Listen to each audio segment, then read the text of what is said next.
So here we go, Alyson. We've had some deep conversations on the podcast over the years. This one for me will likely be the deepest. Now, I can't say that for those listening or for you, but in light of the topic today, I have no idea what's going to happen. So it's a bit of a trust fall. What I do know is that my beloved dad left his body exactly 3 weeks ago. Today. 3 weeks ago today, 21 days ago. And so the past 3 weeks have been a process of learning how to celebrate that, grieve that, and trust in that. Yeah, trust in that, and just it's a process of reconciliation. Of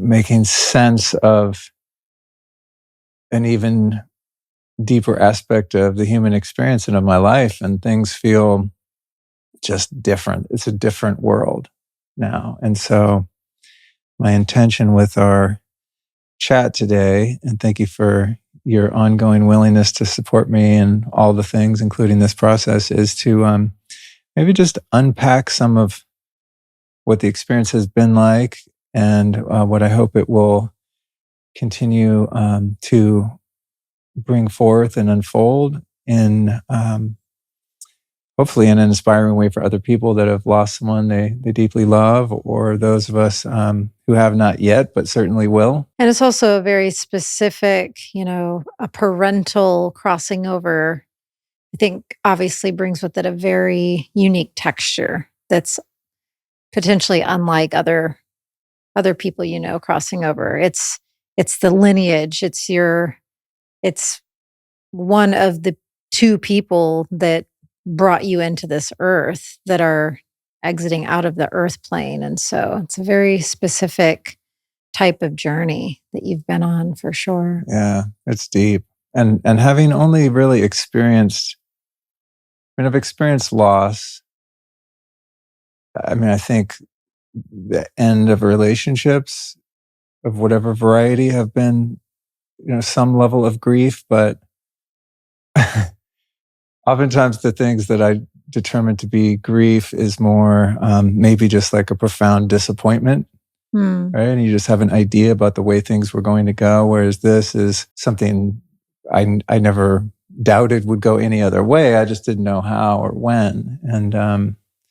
And to your point, yeah, it's knowing someone for 54 years, since day one, is a much different experience than losing a job or a friend or a dream that came into your life at one point and then left. This was like a beginning and to the end. Yeah, there will be a lot to unpack and a lot to explore and a lot to share. You can feel the beauty in all of it. And it has been, truthfully, it's been a really beautiful experience. Overall, to me, it's already taught me so much. And I'm not at all trying to compare, but it's been interesting how just in a matter of months, I was able to hold Jelly Bean, Harry Gatto, our 18-year-old cat, as he crossed the Rainbow Bridge, and, held him in my arms. And he was such a teacher to me in very specific certain ways of what the death process can look like, does feel like, especially when you're holding them in your arms. And then, just a few short months later, to have the honor to witness a human and that process, and to be able to gain wisdom and experience from this other type of witnessing. It's so profound, and there is so much beauty in it. Yes, there's loss, and but it's just a change of form. It's a change of the essence. It's a change of texture. That's why I don't like to call it what do most people say when somebody passed away. To me, that feels that just to me that doesn't resonate as the way of explaining it. Like to when I don't say Luke's dad passed away, I say Luke's dad crossed over. To me, they carry two very different feelings. Yeah, I guess there's a there's a difference between going away and going over there. Yeah. It's like he's in a different place, but not gone. Yeah. And before, I would love in a couple of moments if you would share the beautiful obituary that you had the honor of writing for Alan Andrew Storey. But before we get into that, I would just love to hear so far, you're 3 weeks in this portal of your father crossing over. And in terms of your grief process so far, what has surprised you? When I'm holding you and you're crying, has there been a main theme of those? Because typically I just hold you, and I'm just holding space. I don't ask you too often when you're in that experience, what are you crying about? What are the tears mostly over? Yeah, it's interesting. It's oftentimes when a wave of grief wants to move through, it's quite spontaneous and not necessarily associated with much thought or memory. It's just like, it's more of a somatic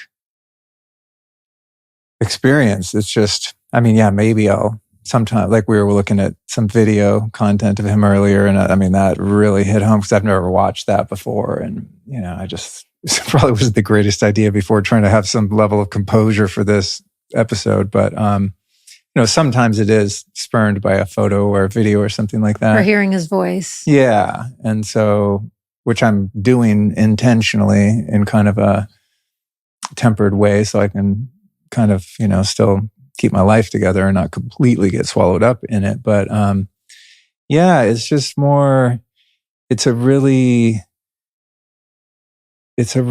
deep sadness that's even beyond memories and things like that. Sometimes those spark it, but it's just, I think it's just, it's like a part of me, I would say is gone because, as we just said, it's not like that part's gone because everything he instilled in me and all the gifts he bestowed upon me and all of the wisdom and love and all of the things are still in my field, but it's more just like, it's just like a deep hurt that just stands on its own. And I've said this to a few people recently that I've shared this with that haven't lost their parents. And they say what I used to say for years is like, man, I can only imagine what you're going through. I literally have no idea what that feels like, And I used to say that every time because what else are you going to say? Just, hey, I feel for you, but I can't have, the kind of empathy that I could had I experienced that specific, situation. So they've said that to me and it's like, wow, what a gift to now know, at least in a sense, what that's like. I'll never again say when someone else loses their dad, well, I have no idea what you're going through, and it's of course very individual, but now I know. And what I know about it is that as I learn just how to kind of have a relationship with grief is that it's an energy that's on its own schedule. And I have very little, if any, control over how and when it chooses to move. I remember, speaking of exactly that, when we were still in Florida while, this was more directly occurring, and we were all in an Airbnb with your brothers and their wonderful wives and 2 of their kids. And we were in our bedroom, and one of those said waves came over you pretty strongly. And I think we were just standing there in the bedroom or the bathroom and just, hugging. And we had a brief conversation about, again, the beauty of grief and how it has its own intelligence. Because I think it would be all consuming, right? If the grief just came on at once, like too intensely. And so it has its own divine orchestration of like the precise wave, the precise size of the wave, what's held in the wave, the cadence of the waves. Yeah, there's just like a really beautiful miracle in the grief medicine to allow you to process and integrate and adjust and assimilate, but to not have it completely consume you. Yeah. It's kind of like dancing with a partner that chooses the steps and the song, and you're either willing to dance or not. And because I'm interested in the full experience of life and, healing whatever is calling to be healed, I'm willing to get on the dance floor. But yeah, it's funny. It comes in waves. And something I'm really noticing too is how ill-equipped our culture is with death and grieving. And, you have kind of two predominant ways that loved ones come together. One, a wake or a funeral, where it tends to be I've not been to many, but those that I have or seen in movies, it's very somber. And, I think it's a space that's somewhat created for the grief. And then you have more of the celebration of life, which is what the consensus was to do for my dad this summer,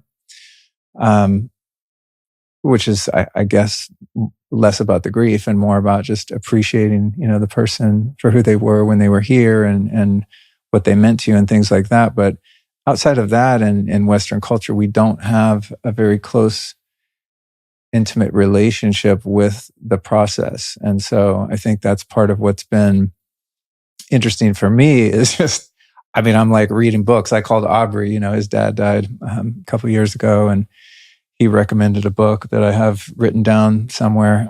What is that book called? Do you have it in your notes? It's called The Smell of Rain on Dust. Yes, The Smell of Rain on Dust. Beautiful, beautiful book. We'll put that in the show notes and lukestorey.com/589. So anything we talk about today of any relevance that's linkable, we'll put in there, including that book. So in that book, it's, this is someone that's had a lot of life experience in indigenous cultures and, looks at these processes in a way that's very holistic and ancient and rooted in older cultures, So that's been really helpful, but it's kind of like, charting territory that's brand new, which, as you said, is really beautiful. And there's so much grace in in that charting, it's just kind of like doing my best to not numb and deflect and hide from what's present, but also because our culture and our lives aren't set up to take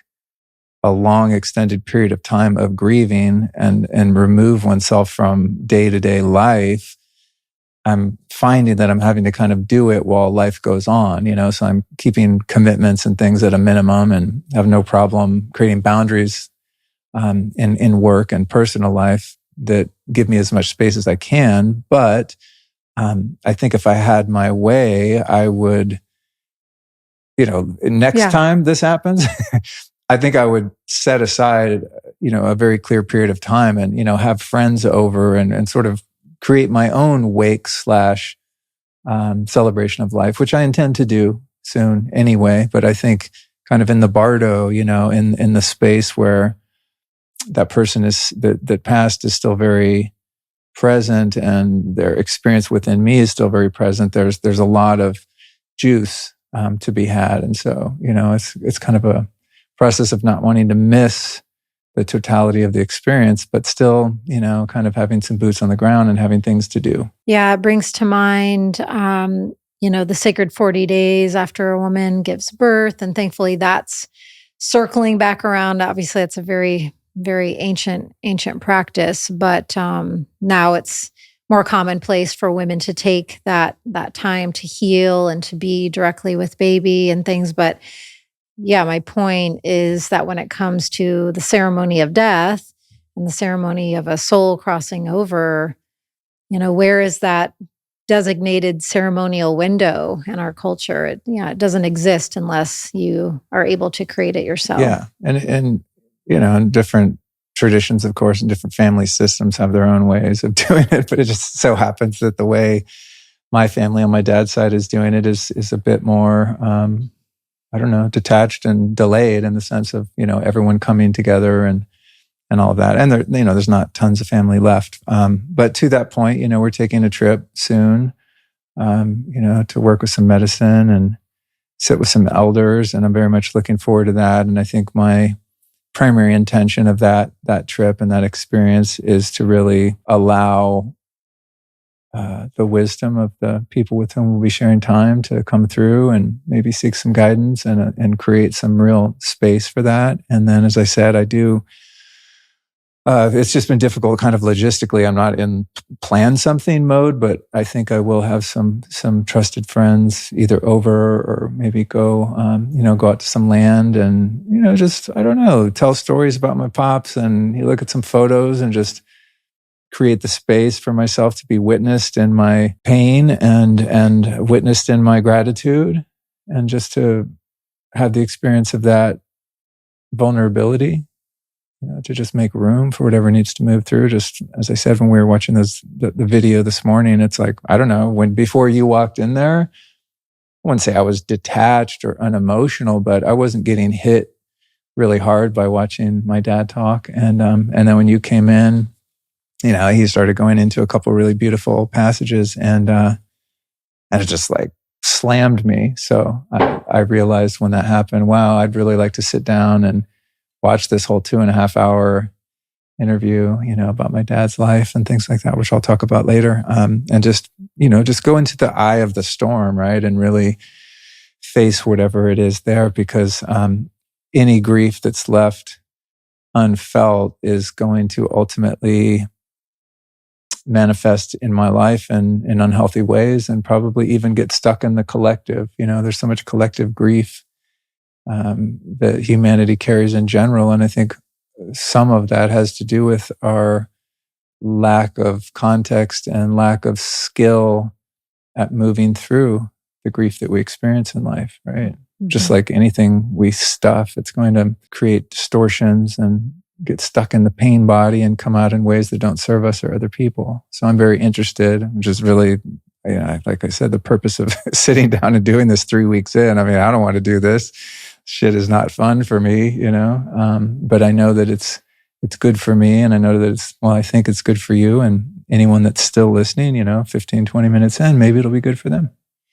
Yeah. And lastly, I think the more that the essences of awe and the richness of the totality of earth experiences and beauty, the more that those essences of a crossing over and of a death are brought into the equation and into the conversation, the better, because as it primarily has been, it's either not spoken about, or the little bit that it might be, there's just a lot of like scared or nervous energy around it and trepidation and mystery, because it's not openly shared about. So I think just authentically, vulnerably, honestly sharing and, and speaking to the beauty that we have found in it and the wisdom that has lied in it is important. So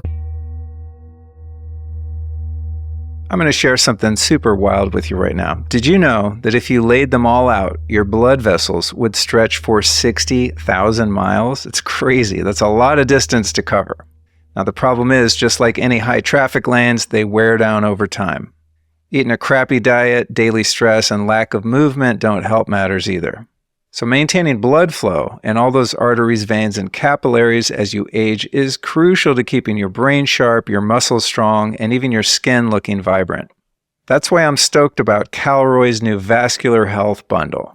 Calroy's Arterisol HP and Vasconaut HP work together to rebuild what's breaking down in your circulatory system. Arterisol HP is the only supplement clinically shown to restore and protect the lining of your blood vessels thanks to a rare seaweed extract with powerful cardiovascular benefits. And Vasconaut HP delivers sustained nitric oxide so your blood vessels stay open, flexible, and ready to move oxygen where it's needed. So for real, if you want better endurance, clearer thinking, and faster recovery, this solution is simple. You need better circulation. To get it, visit calroy.com/Luke to get your best price today and pick up a 3-pack bundle and get a free canister of nitric oxide test strips so you can track your results. Because the fact is, we are only as healthy as our blood flow. So let's take care of it. That's calroy.com/Luke. calroy.com/Luke. Let's talk about Alan, and I'd love to hear you share. I want to read the obituary. Yeah. Yeah, is that what you mean? Yes. Oh, okay.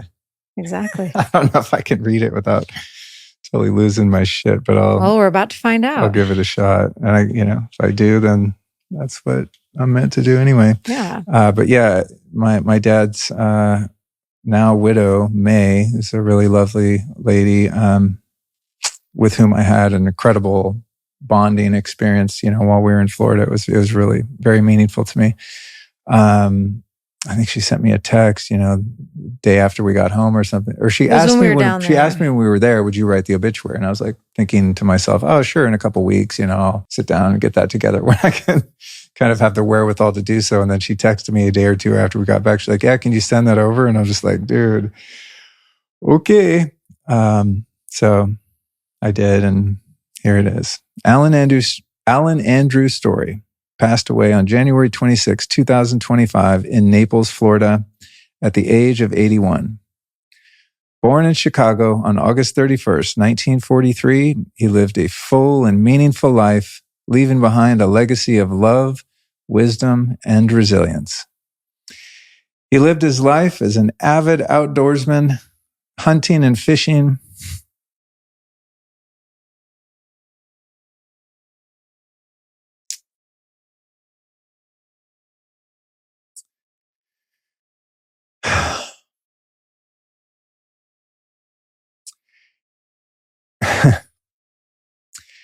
in the vast Colorado Rocky Mountains he called home.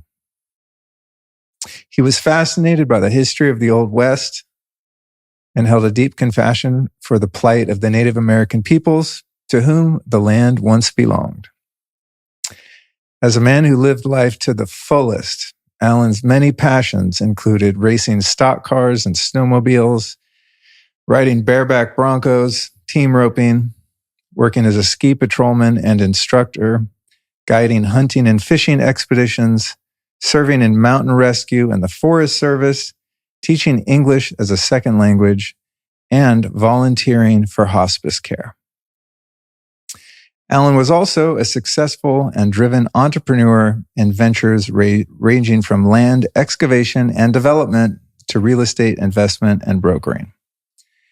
Alan is survived by his wife, May Storey, his sons, Luke, Andy, and Cody, their wives, Alyson, Paula, and Emily, his grandsons, Bjorn and Weston, his stepsons, Eric and Kurt Bosson, and his sisters, Carla and Jula. While his achievements in business and life were many, what truly defined Alan was his steadfast commitment to his own personal development and spiritual growth. Although he never experienced a lasting connection with a particular religion, he devoted the last 40 years of his life to seeking a higher power in ways that enriched both himself and those he loved. Alan was a man of integrity, kindness, open-mindedness, humor, and unwavering moral character.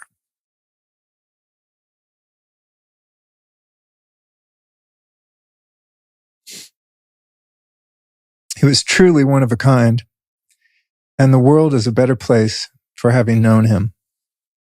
May he find peace he sought in the wilderness, now among the heavens. Amen. Amen. It's really beautiful, honey. Yeah. So seeing that printed in the Aspen Times. My brother was going to send me a copy of it, but he sent me a scan, and that's I don't know, it's different. It hit different. Yeah. When it was made public, and so. And in print. Making it public again here also hits different, perhaps even more more so. Yeah, it lands it and grounds it. It anchors the experience of the reality of that happening more in different ways each time. And I've said it before, and we obviously all chatted about it when we were all together in Florida with his wife May, but it stood out again in listening to you read that, just the fullness and richness of Alan's life. I mean, that fella really lived the heck out of some earth life. Oh my Just the God. range. The guy, Alan's range. the guy was a legend. Yeah. I mean, I know everyone loves their dad, and all of our parents are meaningful and special to us in many ways. But apart from our relationship, just objectively, he really was a unique person. Mm-hmm. You know, when I talked to my mom the night before we flew to Florida, she said something to that effect. You know, she just said, "Man, your dad he's a different kind of guy." Mm-hmm. You know? Yeah, he is. He was. Yeah. Such medicine, and hearing you share that. And I'd love, in the spirit of just continuing to walk this journey, walk this story together, I think it would be supportive to go back just a few short weeks ago to the moment that it began. Yeah. Yeah, it's good. It's crazy because that day seems like it existed 5 minutes ago, and it seems like another lifetime at the same time. Mm-hmm. But yeah, that day I sat right here, and Elle McPherson sat right there. We recorded a beautiful podcast, and I went downstairs and checked my phone when she left, and got the message that we dread, which was, "Hey, your dad had a massive heart attack. He's in the ICU. It's not looking good. You need to get down here."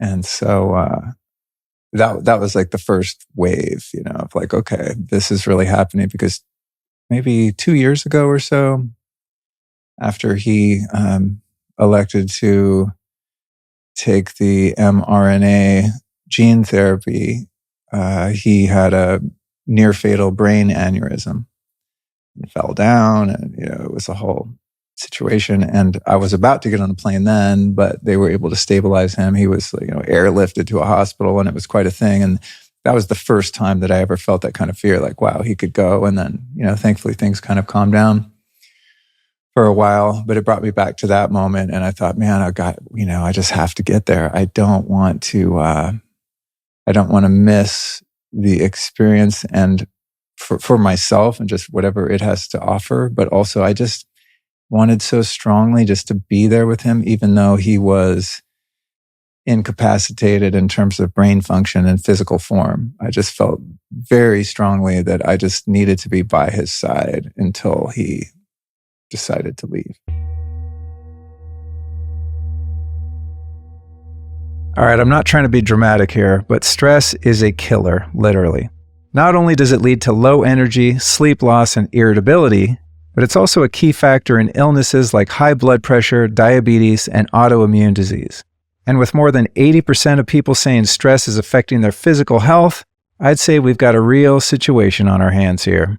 Well, thankfully, our friends over at Just Thrive Health developed a way to safeguard us from the silent killer. And this one, I assure you, is truly safe and effective. It's called Just Calm. Just Calm's exclusive mood-lifting blend is clinically proven to help you relax and breathe easier in as little as 4 weeks. It's chock full of a special mood-biotic strain of probiotics called B. longum 1714. And multiple clinical studies show that it helps you maintain balanced cortisol levels, promotes vitality, supports better sleep, and encourages a healthy mood. Just Calm's also formulated with 3 targeted B vitamins proven to help maintain gray matter and support optimal neurotransmitter function. So just punch up justthrivehealth.com and use the code Luke20 to save 20% off a 90-day bottle. And Just Calm is designed as a companion to their amazing spore-based probiotic. And while the probiotic addresses the root cause of chronic gut-brain conditions, Just Calm busts through stress, and it really leaves me feeling cool and in control no matter what life throws at me. If you want the full details on what makes Just Thrive special, make sure to check out the Lifestylist episode 499. And for a steady, chill, more relaxed you, visit justthrivehealth.com and use that code Luke20 to save 20%. Yeah, I will say from my experience, getting the information in the call a couple years ago about the aneurysm felt very different than when you came out of your office over to me on the couch and you said to me, that your dad had a heart attack and your voice and face was quivering and then we headed straight into your office to just try to understand, like both read the text together and try to like, who can we reach out to? Who knows the most so far? And try to just unpack more details. But I vividly felt a difference in receiving this information than the information 2 years ago. 2 years ago, like you said, we were like, kind of waiting for a few hours to see, do we need to book a flight? And I think we both felt like a sense that he was going to pull through. And I don't want to speak for both of us, but I feel from a pretty quick place. I think we both felt it was a situation that we needed to get a flight immediately and get there immediately, and it felt different. Yeah, this was this was not. There was no ambiguity in this urgent text. So yeah, and then then real life kicks in, and it's like, okay, how do we get a flight? And we had to prepare. And well, it also came at the time where we were still in the tail end or the middle to end of that winter storm, which so rarely happens down in the South. And all of the airports and the route that we needed to take to get to Southern Florida was going all the way through all the states that have no infrastructure for handling winter storms. The Houston airport, including Florida, yeah. Yeah, even temporarily closed down. So that brought in an unexpected. Yeah, it was impossible to book flights, which is pretty nerve-wracking. So we tried that night, the next morning, and we literally could not get a flight. It's like a sweet spot window of time where we have time to prepare, but also time to get there in time. But there was a real sense of urgency, and so in the frustration and obvious futility of trying to get from Texas to Florida, which normally is a pretty easy thing to do, we just. My best idea was to book a private flight, which I've never done. And, for obvious reasons, it's, 100 times more expensive than a commercial flight or something. But literally that was the only option. Mm-hmm. And I'm so grateful. I mean, it was it was obviously a little bit frivolous in some ways, just in terms of, what one can afford and not. But in hindsight, and I knew this when I decided to do that too, it's like, I'm not going to be sitting here 6 months after my dad passes or a year or 10 years going, oh, I wish I had that money. I just needed to get there. Yeah. And whatever it took. So I think that was definitely a smart move, and one for which I'm glad I followed the intuition and just like, I don't care what it costs or how it happens. We just got to get there. And we did. And it was a much more pleasant experience and helped us to arrive there with much more vitality and a much bigger capacity to hold what was happening, right? Than having traveled 9 hours and layovers and, all of the drama inherent to commercial air travel. So that was actually I was very grateful that we ended up going that way. And at the same time, also totally spoiled myself for the rest of my life. Yeah. I'm going to have a really difficult time, until I can someday do that all the time, because it's just such a more pleasant experience in all the ways, And so because we made that decision and were able to get there much more efficiently, we landed still pretty late at night, and then we just headed straight to, we didn't even go to the rental house first. We just got in the car and headed straight to the hospital. And that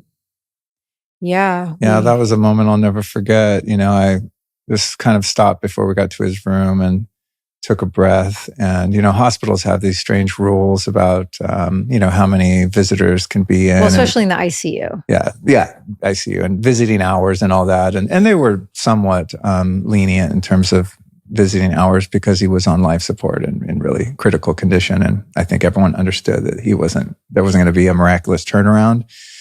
But yeah, I remember my stepbrother, Kurt, escorting me into the room and just stopping and taking a breath and just saying, man, put on your big boy pants, dude. This shit is about to get real. And it did. It's just, Yeah. man, I mean, just anyone that knew my dad, I mean, he's just such a tough guy, and to see him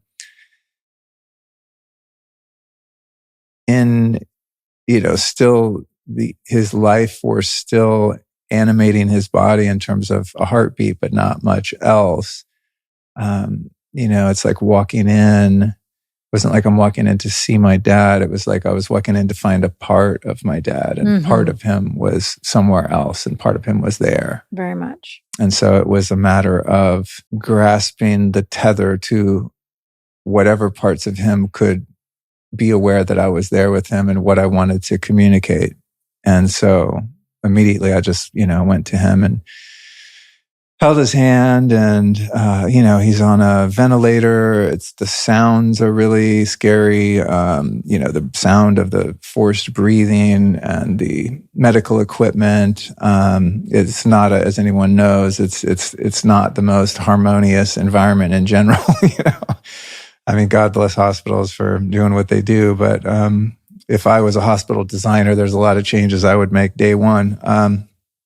But thankfully, I just knew what I needed and wanted to say. And I don't remember exactly what it was, but it was just, of course, expressing my gratitude for my life and all of the wisdom he shared with me, and everything I learned from him.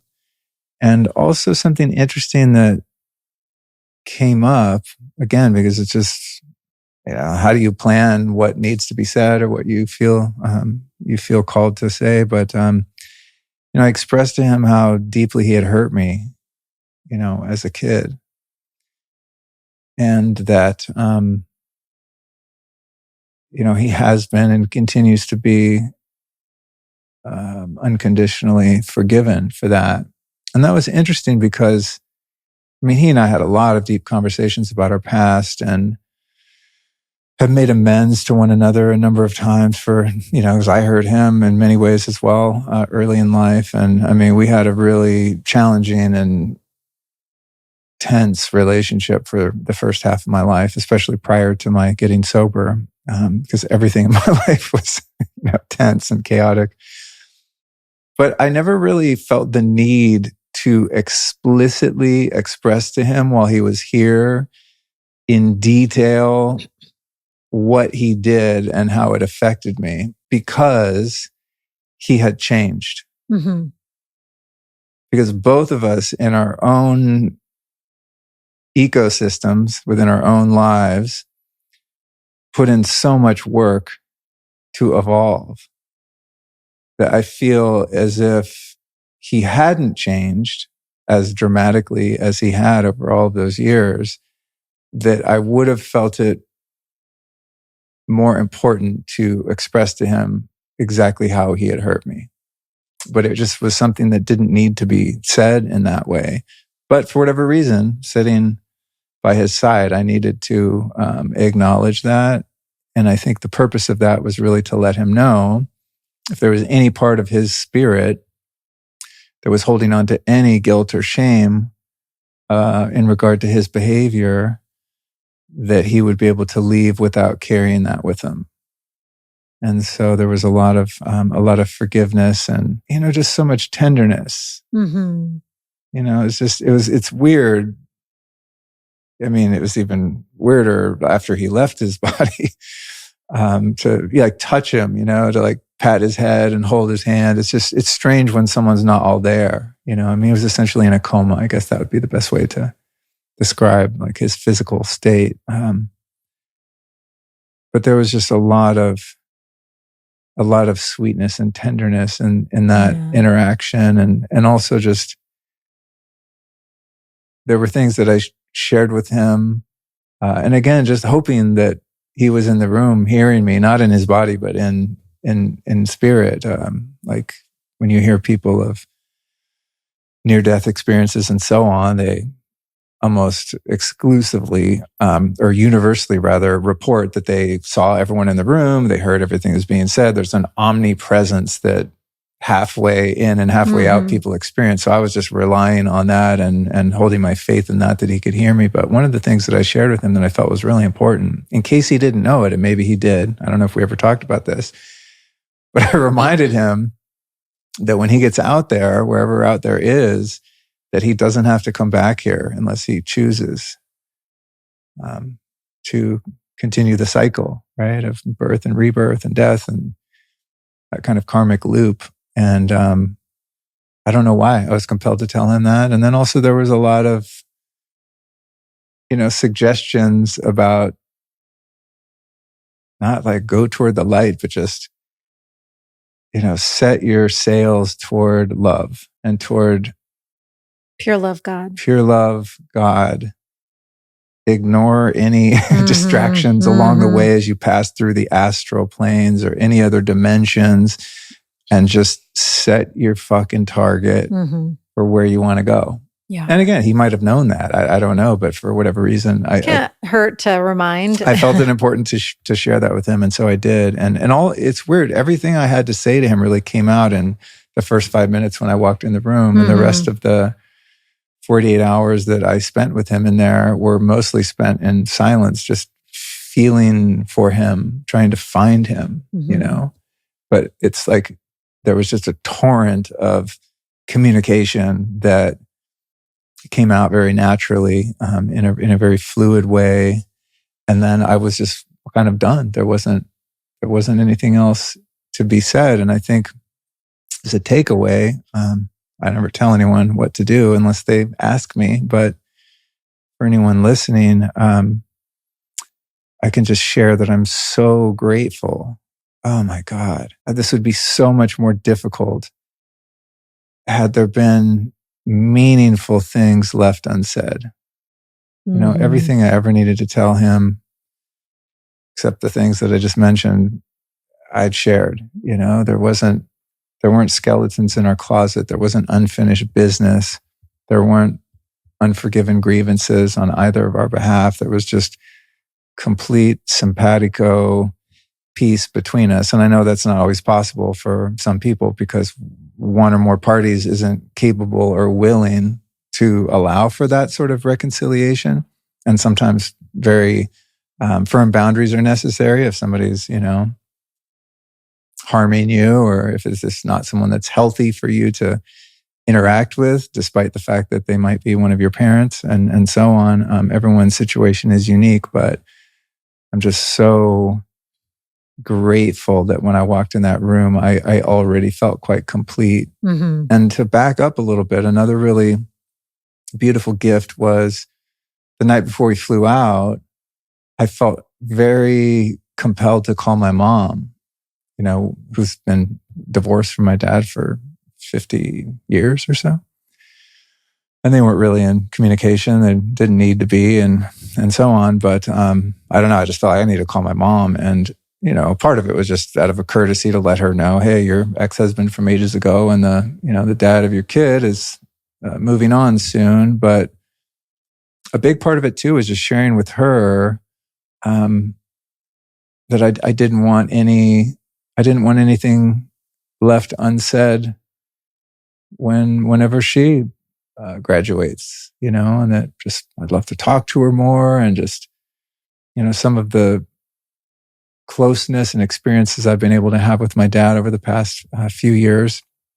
I've not been as close to my mom, and I really, really want to be. So it was a beautiful opportunity to share that with her vulnerably. And she really held such supportive space for me and was just so compassionate and understanding and was super strong. My mom's also super strong. She just had my back in that moment, which was really beautiful and unified us in a new way that was really, really meaningful to me too. So, it's just like all of it is just such a reminder how important it is to share how we feel with the people we love, and to not leave anything undone. There were a couple regrets that I had, and when we first arrived and I got to sit down with my dad's wife, I think, it was just the two of us in the room for some time. And we've always gotten along and we've had some great talks, I think just more of the intellectual variety. I mean, some great and sometimes deep conversations, but not necessarily very emotionally centered and bonding conversations, She's with my dad. They got their own thing and I got my own thing. But now he's gone and it's just the two of us sitting there, and she held my hand and the couple of things that I did regret, I was called to share with her. And I knew that they weren't really significant, but they were still in my heart. And she was so helpful in absolving me of any guilt that I felt. And one of them was it was pretty common that he would text me and call me a lot. He wanted to be in touch with me a lot. And sometimes it would take me a while to get back to him. I just caught up in life and my own kind of self-centered, day-to-day existence sometimes. And I felt guilty about that, and she of course eased my concerns and said, yeah, he knew that. He never, it never bothered him. He knew you're just busy and you always did get back to him. He knew that it would take a while, but these little things sometimes I think in a moment like that, they can seem huge because God, if I could go back and do it differently. Right. And well, it's also healthy to let that stuff arise in you and to just be honest with yourself and express it. Yeah. Yeah. And the other one was, and I know this did bother him or hurt him to some degree, but a couple of years ago, he gave me his custom-made prized hunting rifle.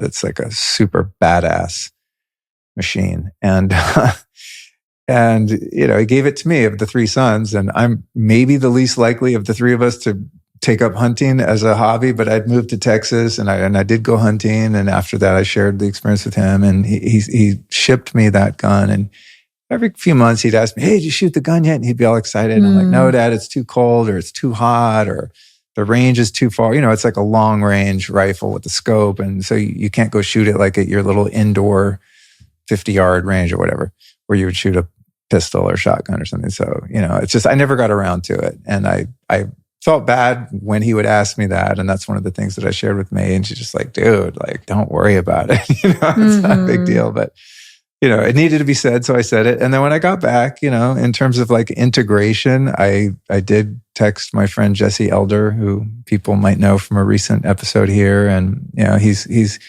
knows his firearms and stuff like that. So he'd be a good partner to go share that experience. So I was like, dude, I need some friend support here. Will you go shoot this damn gun with me? And so we've got that in the works. But other than that, there weren't really a lot of regrets. The only other one, which I think I just solved today, was I had always wanted to record a podcast with my dad as the guest because he just had so much life experience and wisdom. And he's just such an interesting person. And, I'd go out there and then I wouldn't have one of my cameras or the wrong mics, and just finding time to do it. We were always, very active when I went to see him. There wasn't a lot of time just sitting around. So I never got it done. So I was kind of bummed about that. But what I did do, thankfully, was in 2018, recorded that video that we were watching a bit of earlier. And I've never watched it. I just did it for posterity. In case I ever had kids or my brother had kids, he's kind of the wisdom and lineage keeper of the family. And so I don't know what he knows about his upbringing and our family history and whatnot. So I did that interview. And when I started to watch it today, it's 2.5 hours.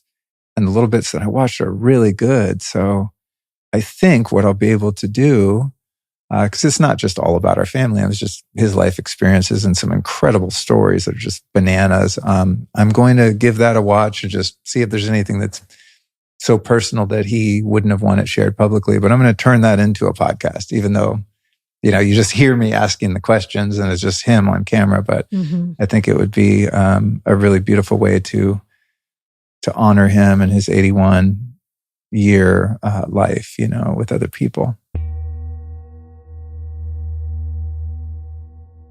If you're a fan of this show, you likely have some knowledge of the concept of quantum energy. We've covered it a lot over the past few years. Put simply, quantum energy is the source energy that exists in literally everything. Every one of us constantly interacts with the quantum energy fields around us. What sucks, though, is that your energy field can be greatly disrupted by environmental toxicity and chaotic energy created by EMF. Well, thankfully, the innovative folks over at Leela Quantum develop products to strengthen and protect our biofield and even mitigate harmful EMF. But let's be real here. Anyone can make claims about quantum energy products because this energy is, by its very nature, invisible and therefore difficult to prove. What can be proven, though, is whether or not a quantum energy product has a positive impact on the body. To solve this, Leela Q provides a grip of randomized, placebo-controlled single and double-blind studies proving the many benefits of their products. Of the various studies listed on their site, the dark field microscopy studies are some of the most intriguing. These studies demonstrate significant protective and improvement effects of the quantum block technology on human blood following only a 10-minute exposure. To feel the effects of quantum energy yourself, here's what you do. Go to leelaq.com and use the code Luke10 to get 10% off your first order. That's LEELAQ, leelaq.com. And one other thing that I recall, that seemed to make you a little sad was right before this happened, you were about to call him for some life advice. And, there's not that many people that you feel you can do that with. Just in terms of like people you can wholeheartedly trust and people who have more life experience than you. And your dad was also a really trusted friend because you guys had made amends so many years ago. You guys had developed a very close bond. And, like you shared, he has a lot of integrity. And so you would go to him for advice. And so I know that was one other piece that I observed you being really sad in. Sometimes you would weep and you would say, I was just going to call him and ask him about such and such, and I forgot about that. Yeah. Yeah. As a grown ass man in the past, 10 years or so, I'd say there have been fewer situations about which I am confused and just lost, right?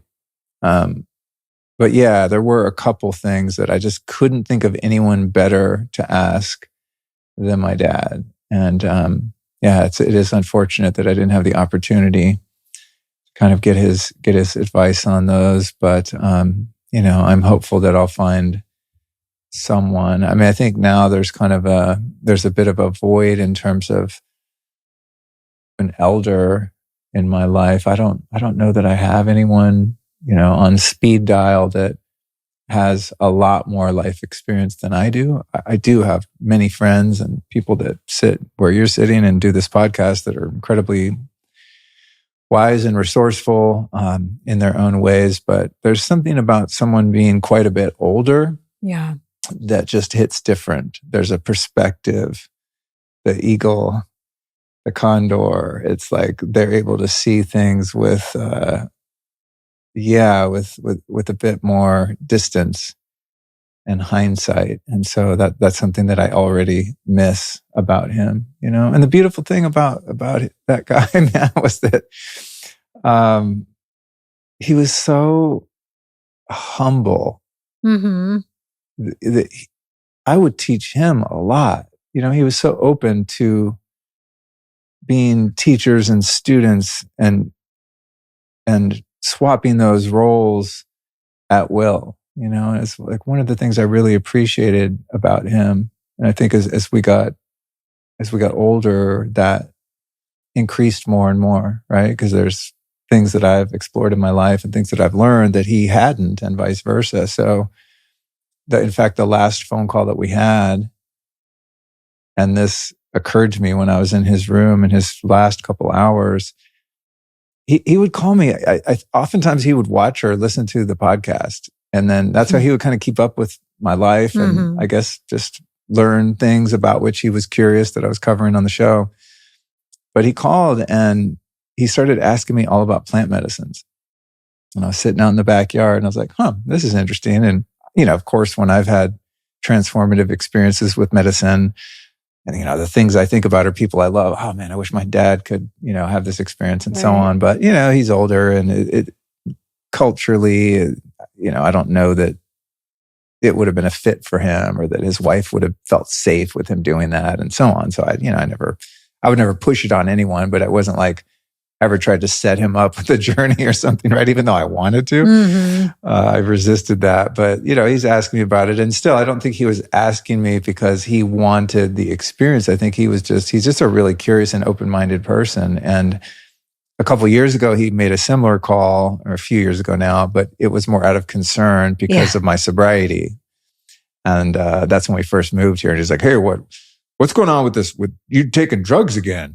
Are you all right? It's like, oh God, here we go. So now I have to have a whole conversation about the difference between, drugs and the intentional use of psychedelics and plant medicines. It's like a different world. And I think eventually he got that. And also he can see the fruits of my actions are ever improving life by every measurable metric, relationship, career, health. I mean, everything gets better and better. Whereas if I was doing the kind of drugs in the way that I used to do, things would get dramatically worse very quickly. But this time he was like, okay, what's up with this ayahuasca? As I tell him about ayahuasca, well, how's that different than mushrooms? Right. Well, what about peyote? He starts asking me about all these medicines, and we had a really fun conversation, but it just speaks to his humility and his open-mindedness. He's going to call his kooky ass son in Texas and allow me to kind of school him on something about which I'm not even an expert. I'm just, Well, and he had also been having sessions with that psychic medium, and right. And he went with us to the advanced Joe Dispenza 5-day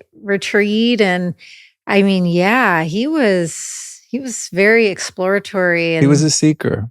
Yeah. I never heard him say that he was seeking God per se, but I know that's what he was seeking, whether he knew it or not.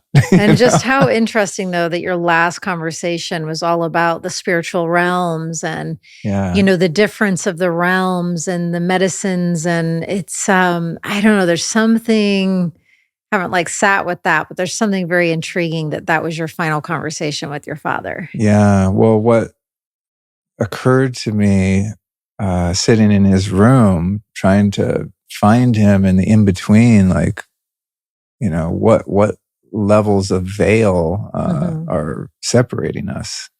I thought about that conversation, and I was talking to him. I said, man, you know more than I do now, right? I'm going to learn from you someday when I meet you again, what it's really like, because, these medicines, as beautiful and profound as they can be, are just a glimpse into that other realm. And so I was having a bit of a chuckle. I said, well, now Dad, you're tripping hardcore wherever you are right now. Yeah, the teaching and the learning of the crossing over portal. Oh my gosh. It's so, it can't even begin to put words to it. It's something that, you just have to experience the profundity of that. It's such an honor. And, for me, it was so beautiful when we sang some medicine songs to him. I had brought a few spiritual tools along for the ride. And I brought a rattle and a couple of other things into the room. And there were times where it was just you and I and Alan, and this first night, that was the case. It was just the three of us in the ICU room. And, so it was such an honor and such a beautiful experience for me to stand by his side with the rattle, and you and I to sing Cuatro Vientos to him and sing about the mountains and the nature, everything that he's so. It was a perfect song for him. Yeah. I remember when you were singing, and thank you so much for listening to the call to do that. But I remember when you were singing that song, it was just like melting me. But I remember thinking, oh God, now this song for the rest of my life is going to remind me of this moment. And we've been singing, but it was, as most fears are, an irrational fear, because we've been singing that song again at home, and it's beautiful. But, thank you.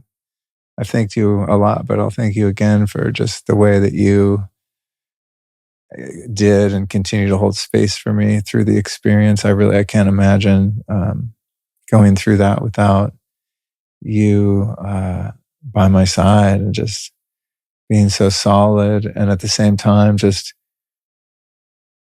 wearing it all loosely, in a really beautiful way. I think there's an opportunity for finding a calibration in these kind of deep life experiences where it is deep and it is heavy, yet at the same time there's a grace and a beauty and a lightness, and there's a smile in there too. And that's what you're sitting there singing him songs. Like, you weren't sitting there crying and grieving. You're happy. You're communicating with my dad, and again, singing songs. And he spoke Spanish, so even in wherever he was, hopefully hearing you sing, he would have understood those lyrics and the meaning of that whole scene.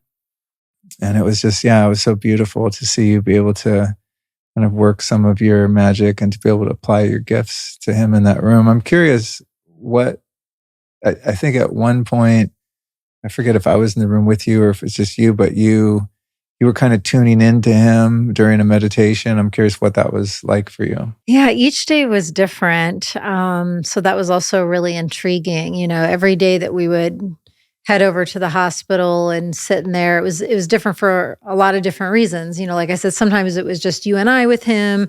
Sometimes we were sharing space with May and your brothers, and sometimes there'd be a whole, small group of us in their immediate family. And, and so for various reasons, like the energetic experience and where Alan was at, where he was at spiritually, where he was at within his own body, that was also ever evolving and changing minute by minute, day by day. And I think the one piece I'll share that was so incredible for me, we were sitting in chairs next to each other, and it wasn't, I didn't set out on a quest, to have a shamanic journey with Alan's soul and to go into a conversation with him. I just was in there and I closed my eyes, and there we were, there I was and there Alan was. And we were just having such beautiful conversations. And, I think I'll keep a lot of it sacred, but there was an aspect of him seeking forgiveness for an aspect of his life that felt really important and meaningful for him to gain before he crossed over further. And so I was able to be witness and to hold space for him in that forgiveness that his soul really needed. So let me see if I can find, because there was some really specific, I remember, a horse was present in there, a hummingbird came in. So there were a couple of animal allies who came in to support him as well. And I know without a shadow of a doubt, like he heard everything that was shared with him, by everyone in that room. And I know you heard the songs, and it was just really powerful to track where I got the sense of where his soul was at, and then to simultaneously be witnessing where his physical vessel was at. Very different places. You know what I'm trying to say? 100%. It's like 100%. Yeah. Yeah. He's in the bardo, man. I mean, it's like everywhere and nowhere at the same time. Yeah. And again, I'm just speaking from my own perception and experience, but the vast majority of our time spent with him in the room, his soul was not inhabiting his physical vessel. He was already on his way in these other places and tending to some aspects that he needed to tend to before he crossed further over. But it was powerful to communicate with him in that way and to hold space for him in the way that I could. And then it was also really powerful. I'll let you open this experience, but when that decision time came, which by the way, was such another beautiful, powerful, honoring witnessing of you and May and your brothers and your stepbrothers all coming together to unify and harmonize, thankfully, that you were all on the same page with the decision pretty much in the same moment that it's time to take your father off life support. Sit around and to have that conversation is huge. To see where everybody was at, was also really powerful. And you guys were all on the same page. And then to witness May, who I know we both had so much, we continue to have so much deep, deep compassion and empathy for, they were so in love, married for a very long time. 25 years. Yeah, the love they had was always so evident. And after that conversation was had, to watch her then head back to the ICU to let the doctors and nurses know that decision had been made. Like, woof, I even feel like waves of power of all of that right now. And then that once that decision was conveyed and hospice care was brought in, I'll let you take it from here, but we all then headed back in, the immediate family that was decided and allowed to be in the room. And whoa, this portion of the experience was woof. This is when it gets hardcore. And so with that note, I don't know for your listeners, like it's about to get hardcore. Many of you listening will probably know that Nikola Tesla was onto some next-level research and invention. Well, unfortunately, a lot of technology that can really help people has been suppressed. So I'm always curious to learn about the latest health devices on the energy medicine scene. And that's why when my friend Brandon offered to let me try out his Therify device, I was stoked. The Therify is a frequency device that uses a unique method of transforming electricity, just as Tesla himself discovered. It combines electrostatic and electromagnetic fields with light, effectively creating a human battery charger. It's wild. Therify sessions rapidly but gently stimulate the body's natural healing processes, reducing inflammation, relieving pain, and boosting the immune system.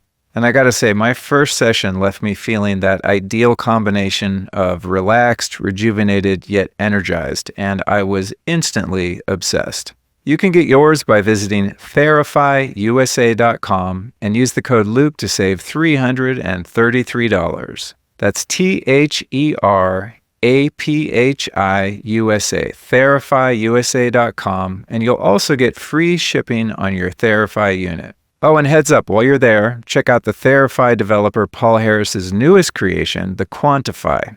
It's a unique alternative to Rife-style machines that's compact and super easy to use. And while the original Therify device is geared toward healing practitioners, the Quantify is geared toward professional and home use. So if you happen to own a healing or biohacking center or something like that, this technology could be an incredible addition to your services. Again, that's therifyusa.com, and the code is Luke. So yeah, I feel like we've already gone to some depth here, but this truly is where goes to another level. The rubber hits the road, as they say. So yeah, and this is, again, my first experience of this whole process. But essentially what happens is there's a change of the guard in the hospital when you decide to take someone off life support. And so the I think it can go either way. I think May and you all opted to bring hospice care in, but you don't have to opt for that. Okay, got it. And so then there's a different jurisdiction, happening. So now more people can be in the room and the rules all change. Basically, the hospital staff kind of gets booted and this other team comes in who are more suited for that particular experience. But I think all of us held the expectation that because it was only the technology that was keeping him alive and helping him breathe, that when they came in and removed that, which, by the way, were also his wishes, do not resuscitate, was very firm in his will. And knowing him, I mean, I have the same thing in my will too. He was not interested in being in a body if that body couldn't go do stuff. I think we all spoke to how, you had your conversation with him Andy and Paola arrived, they, had their time with them. May had already been there, obviously.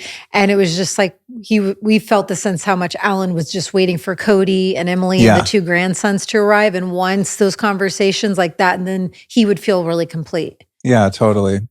And also to his wife's credit, I don't know that I talked about this with her, but I mean, she bent the rule a little bit in our favor, and I think ultimately in the highest good of everyone involved. And I don't know exactly, how the details of his do not resuscitate, but he was kept alive, at least, as you said, long enough for all of us to get there and to be able to be present for him leaving, which I think was really beautiful because, someone else might have just said, hey, that's what he said. Boom. Sorry, guys, you didn't make it in time. And we wouldn't have had that opportunity. So I thought that was really wise and generous of her.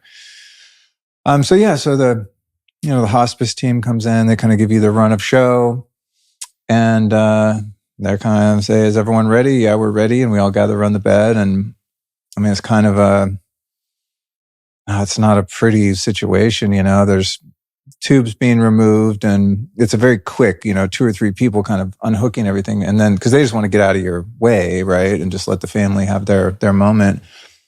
But I'm pretty certain that all of us had the expectation that it would be a matter of seconds, if not minutes, when he, left his body. And he didn't, which I guess sometimes happens. I've learned since from sharing this with other people. But, they take these tubes out. There's kind of strange odors involved in that. And it was just, I can handle some shit. It was a bit much for me because, it just sort of kept dragging on minutes after minutes. I don't even know, time kind of disappears in moments like that. But I remember at one point just not really being able to stand. I think at first I was standing and holding his hand and just, talking to him. And May, his wife kept reminding him like, okay, honey, you can go now. And that was just so beautiful and moving just to see her do that. I literally can't imagine like how you can even... She handled it with such grace. Yeah, how you can muster the strength and courage to hold space in a moment like that when your beloved is checking out. But anyway, she was like constantly reminding him, and my brother Andy put on his Joe Dispenza music that he loved and put it on the pillow. I remember having the thought too. I was like, dude, don't put a cell phone next to his head. And I'm like, oh, we're past the point of EMF mitigation at this point. Still thoughtful of you, but yeah, I'm just all, I'm so hyper vigilant about that stuff. But so, we're listening to this beautiful meditation music, and I just couldn't stand up. So I just kneeled, next to the bed, and I'm just crying. I'm just like, dude, my knees do not have the stamina to stand here. And then, after some time, it's like, I think we each found our threshold of how long we could stay. Well, it was, first it was kind of a shifting of positions. Like you said, when everything was being removed, you were standing there and holding his hands. And then like people kind of found like a chair, and then maybe someone would take a water break or a bathroom break and come back in. So it was like, it was just, even right now reliving it, it was, because it was my first time also being in the room, witnessing to anyone go through this process. And I think even if someone had maybe described it to me before, it's like obviously going to be different than when you're actually in there. And it was a wild experience, like as not just minutes, but then an hour went by, and then 2 hours. And then I was also glad we were able to text my sister, Oh, yeah. Shout out to Erin, the nurse, for real. Yeah, she has worked in these exact ICUs for, I don't know, 20, 30 years. I don't know, very, very long time. And, certain curiosities would arise about certain sounds that were happening, and, wanting to make sure that he was not feeling anything or feeling any pain. We were able to text my sister and get those answers right away. And one thing that I found intriguing, and it's obviously not the most important part of all of this, and maybe we missed the memo, but I found it fascinating that no one better prepped us for what to possibly expect. Like we did not, there was no one on the hospice team or no medical professional that came to us and said like, okay, in 5 minutes, a few people are going to come in, they're going to do this.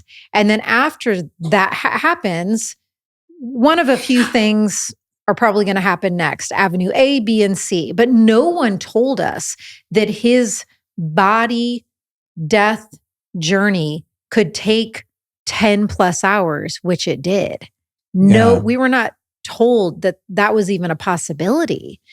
And so it turned into this very mystifying voyage of witnessing Alan's physical vessel slowly, but in a very prolonged way, arrive to completion. It was not the immediacy that we thought. It required, I think because of the way he looked, sometimes his eyes would be open, which was really confronting. And the sound, when he was on the ventilator, it was really loud. And for some reason, I thought when they removed that everything would kind of get still.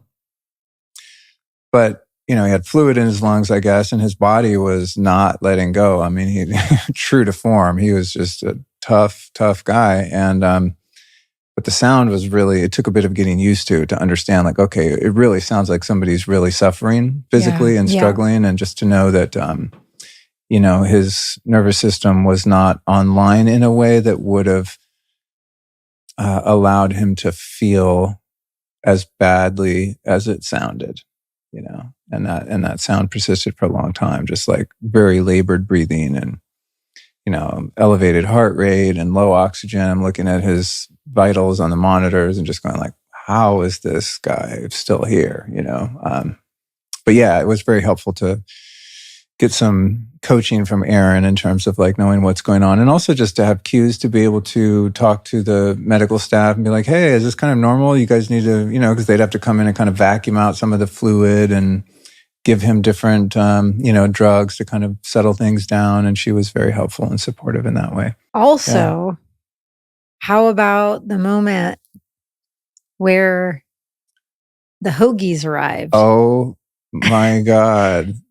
Dude. That was the weirdest. I mean, I don't have to tell anyone listening to this podcast how bizarre hospitals are. But when we walked in the first place, right? I'm like, cool, Wi-Fi router right above the bed, each night, massive flickering blue fluorescent light. I mean, of course, because the nurses need to walk by in the hall and see the patient, right? But like blue light right above his face, blasting him right in the face, which, he didn't know or feel. You're putting FLFE on in the room. Yeah, activated FLFE, which is a beautiful kind of remote energy that you can assign to a location. Quantum upgrade is another one that listeners might be familiar with. And the first one that came to mind was FLFE, so I put that on. Also to just kind of mitigate the EMF and the energy for those of us holding space.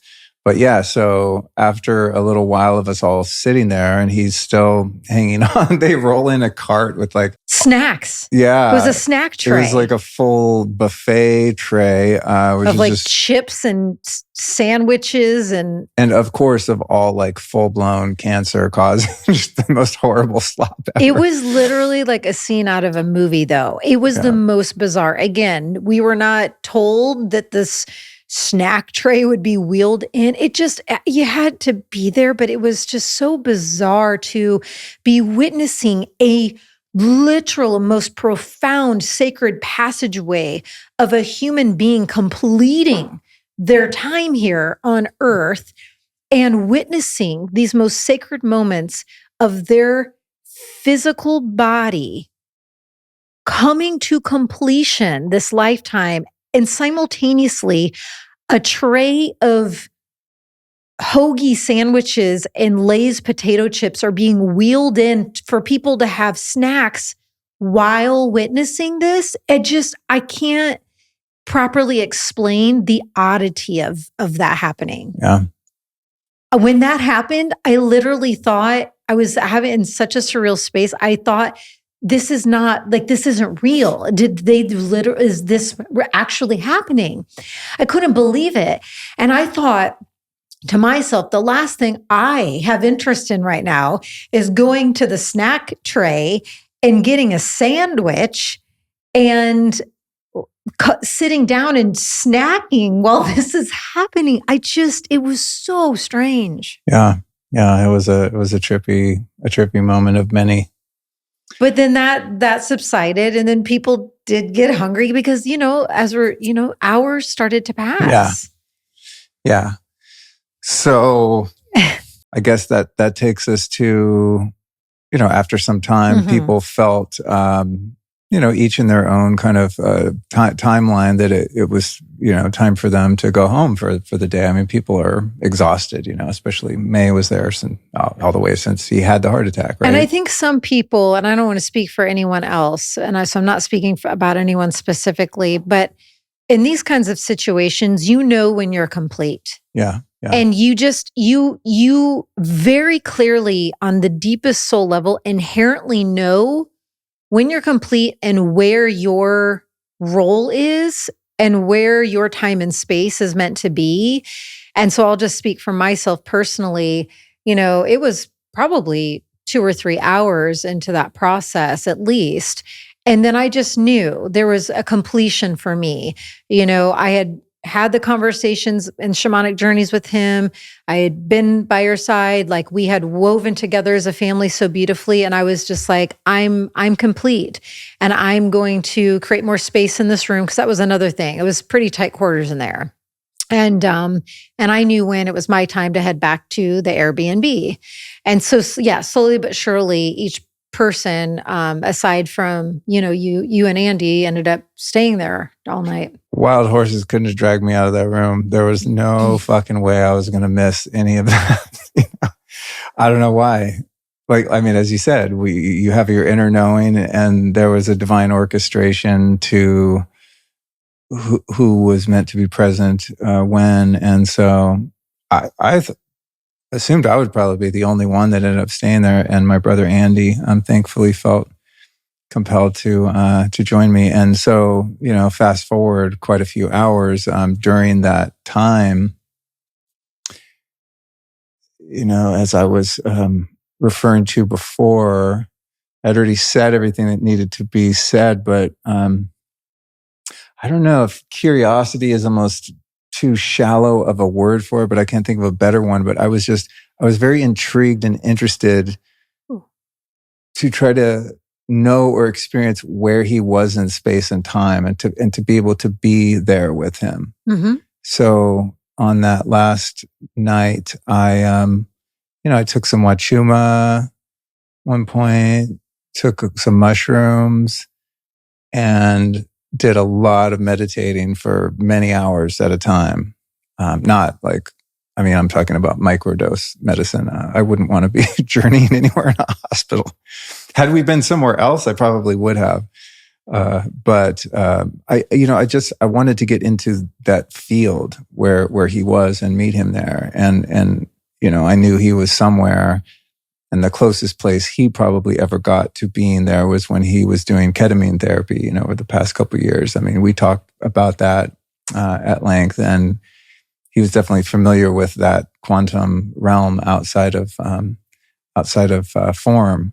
And so I knew he was somewhere on that spectrum, but I didn't know how much of him was there and how much of him wasn't. And I felt just through fierce presence and just opening my awareness as much as I could through meditation that's as close as I could get to him. And that's where I wanted to be. And so that's where I stayed. And eventually at some point into the night, at a time you're like, okay, I've already meditated for 3 hours. What am I going to do? So a couple of times I went on X, and I'm like, this doesn't feel good. Stay off social media. There's the temptation to try to escape for a minute and just go, wait, I need another reality. And so I, caught that. I'm like, no, you have to be brave here, Luke, and just really be with this once in a lifetime experience. Yeah. And then late in the morning, after midnight, between midnight and 2 a.m. or so, I started to notice that his vitals on the monitors were looking a little different, and at times his breathing was a little quieter, which was kind of soothing. And I really I had to kind of listen to something because the sound of him breathing was so loud. It was hard, to, again, as I said, to kind of divorce my feeling of him suffering, because that's what it sounds like, So 2 a.m. or so, I'm, it's funny, I'll never forget the episode I was listening to. I was listening to Ram Dass and Timothy Leary lecture that I just kind of randomly selected. And it wasn't even that deep. They were just kind of shooting the shit. It wasn't like one of Ram Dass's lectures on death where it's this really profound teaching. It's just kind of the one I happened to click on. And I'm listening to that, just kind of vibing, and I'm about to fall asleep. And then I notice, I kind of pull the earphones off and I go, wait, it is really quiet. And then I saw that his, blood oxygen and heart rate started to go lower and lower. And then they just nosedive. And I was like, oh shit, this is it. This is the moment. And Andy had fallen asleep, my brother. And I said, Andy, wake up, man. And by the time we stood up, everything went to zero. Wow. And I was so grateful that I got to be there with my little brother. Mm-hmm. He's my half brother, but between the two of them, he's the one I spent the most time with when he was a little baby and a kid, Mm-hmm. So we had different moms, obviously. And I was just it was just so perfect, and Cody, my other brother, he's at home with his kids, which he should be, it's just I don't know, it just felt really good to be there with Andy, and he was so close to my dad too, So to be able to be his big brother, to comfort him, and to be able to, the capacity I was finding within myself to hold that moment was pretty strong. Yeah. And I really felt like I was there for him in a meaningful way, and of course he was there for me too, but that a lot of that moment was about that, just I got you, Yeah. And not to get too much into this, but they had both also recently lost their mom. So, it's been a robust journey for both of them. And, to be confronted with this again, not too long after their mom's crossing over. So yeah, I will say, in the brief hindsight that we have in the 3 weeks since this, one of my favorite parts about it is, just the witnessing of the family weaving. Just watching you with your brothers and how magnificent that was. I don't know, just watching 3 brothers unite and cry together and hold space together and move through your own cadence of emotions and waves and processes individually, but together, and checking in on one another. Because we all stayed at the same house together. So we were all in it. We were all in this portal together as a family. And yeah, to just watch how the 3 of you maneuvered your way so gloriously, and such a gentle, kind love for yourselves and for one another. It was so magnificent to watch you guys. Yeah, it's true. That was one of the, or has continued to be one of the things about which I'm most grateful for my dad. I don't know that I'd ever contextualized that gift in this way, but just, wow, you gave me 2 brothers. I didn't grow up with siblings. I'm 12 and 8 years their senior. Mm-hmm. So when I was really young, I was an only child. I still feel like I was an only child because our relationships really developed later in life. But man, I was like, wow, thank you. Thank you. I'm not an only child anymore. Mm-hmm. And you guys are so close, genuinely. Yeah. You all, you check in on one another, and you all have so much love for each other. And it's been so cool to watch three siblings Mhm. be the way that you, Andy, and Cody are with each other. And that, you know, in the same way that what's behind this experience being ultimately positive, because of all the work that my dad and I did individually and together. It's the same way with my brother Cody too. You know, I mean, we had some serious issues in the past, and we've both, you know, in the same way, been on our own journey of maturity and healing and awakening. And with Andy, it's always been easy because he's just such a chill guy. It's like, it'd be hard to not get along with my brother Andy, but you know, Cody and I, we in the past, we definitely, you know, had some conflict, and you know, it makes it so worth putting in that work, Mm-hmm.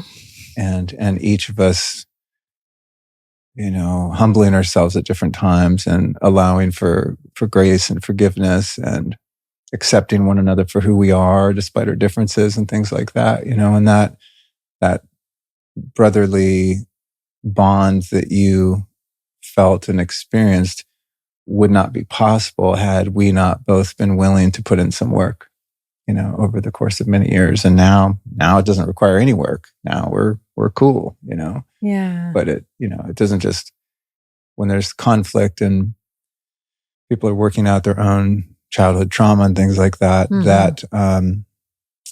that isn't just an automatic kind of manifestation of time passing, right? Time can only make wounds worse if they're left unaddressed. So it's a real affirmation to the value in, you know, really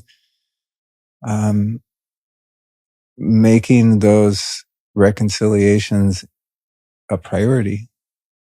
You know, because the thing is too, like we all know, like any one of us could go at any moment, right? And that could be true of me or my brothers. And so the experience I have of like very few things left undone, unsaid, very few regrets. I mean, I can say that for pretty much every relationship in my life that I've ever had, inclusive of my brothers. You know, we're solid. Mm-hmm. For that, I'm so grateful. Yeah, and it was also really beautiful to witness the three of us wives. You know, again, it's like this is my first time navigating this, and I really appreciated my capacity and my bandwidth. Like For real, dude. I Yeah. really, I don't know how or why, but there was never a moment where any of it felt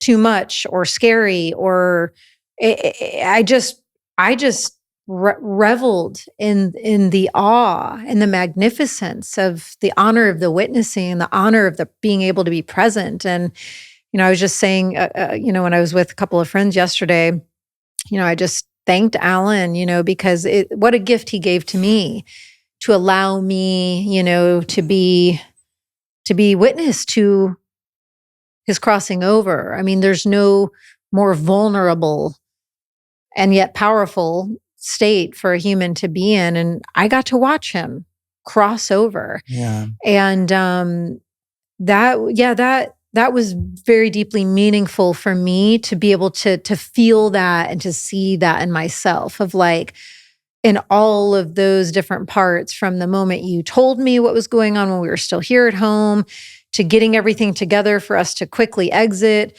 to us spending, you know, countless hours there, and all the different, you know, colors and shapes and form of his crossing over. Like, I was there for it. There was never a second where I felt a need to, like, get on my phone and get on social media, or like leave the hospital like early. You know, I don't know. I was just fully there for it.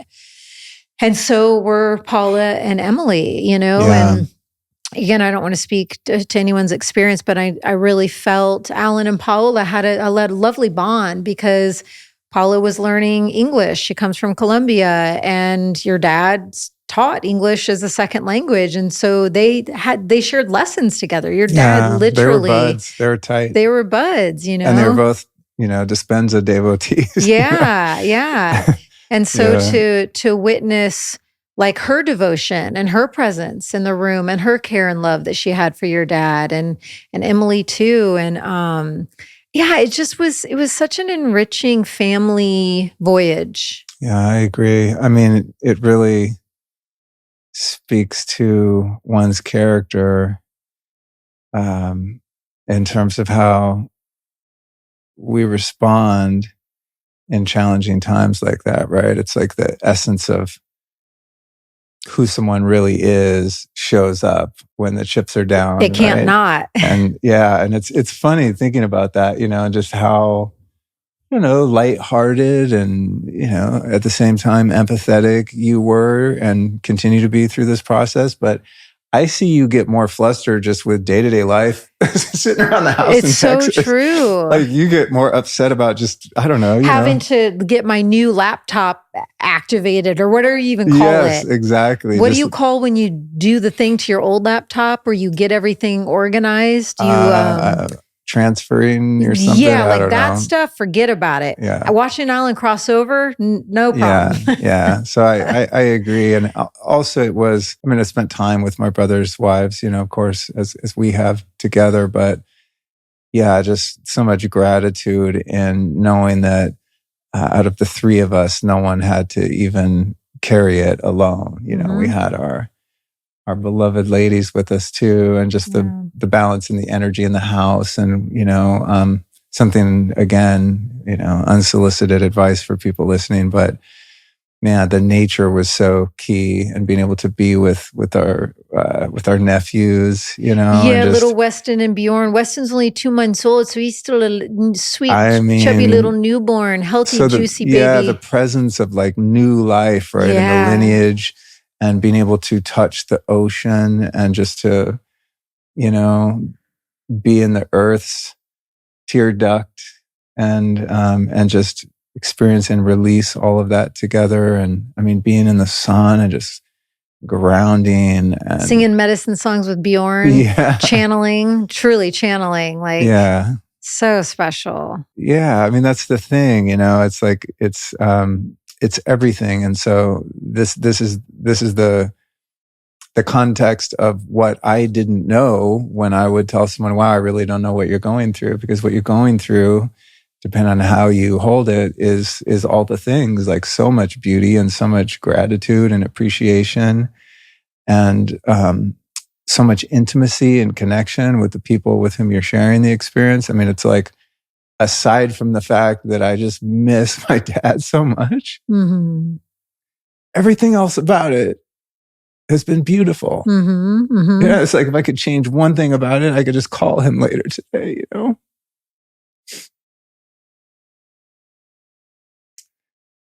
Just to hear his laugh and his corny boomer jokes, and to get his boomer email chains with, memes ragging on the Democrats. Or what about when he would call and say, Luther Lee, it's your dad, Alan A. He called me Luther Lee from Tennessee. My whole life he called me that from the time I was a little kid. Yeah. He also used to say, he is such a funny dude. Just had these weird idiosyncrasies, but when I was a kid and I'd be tagging along with him and he'd introduce me to people, they'd say, oh, Al, is that they call him Al, Al, is that your son? What's his name? He said, well, the girls call him handsome, but his real name's Luke. He used to say that all the time. He's just like corny dad joke guy, He would chat with everyone when we would go to like Hot Springs or wherever we would go. Like he was the friendliest. He had the sweetest heart, a genuine sweetheart. True, like it was not an ounce of a facade in that. And he would just chat up whoever he was standing next to him, strike up conversation, just so friendly. Yeah, very I don't know, extroverted is not necessarily the right word. I think he just...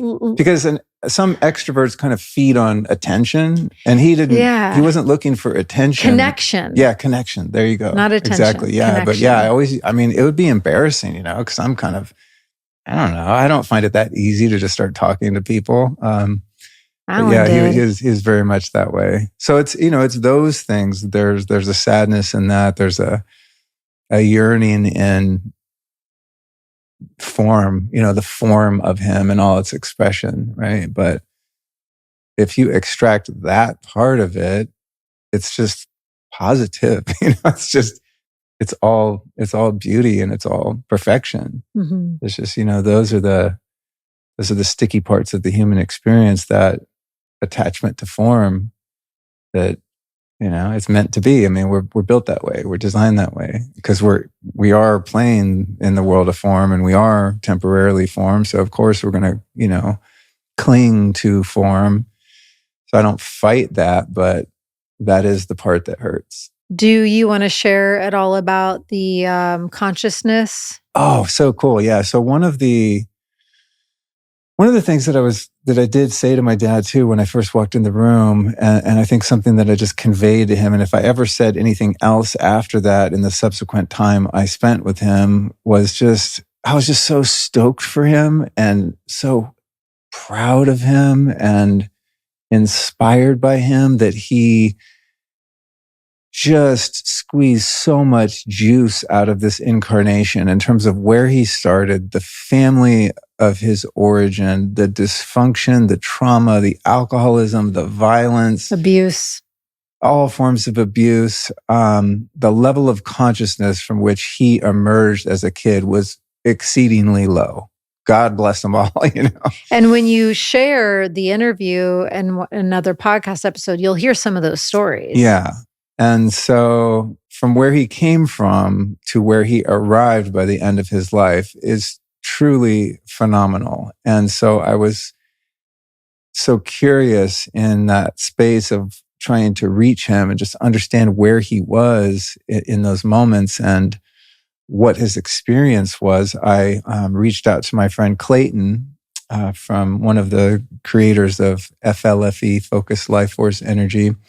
And Clayton and I are both longtime, huge fans and students of Dr. David R. Hawkins. And some listeners will be familiar because it's something I've referred to a lot.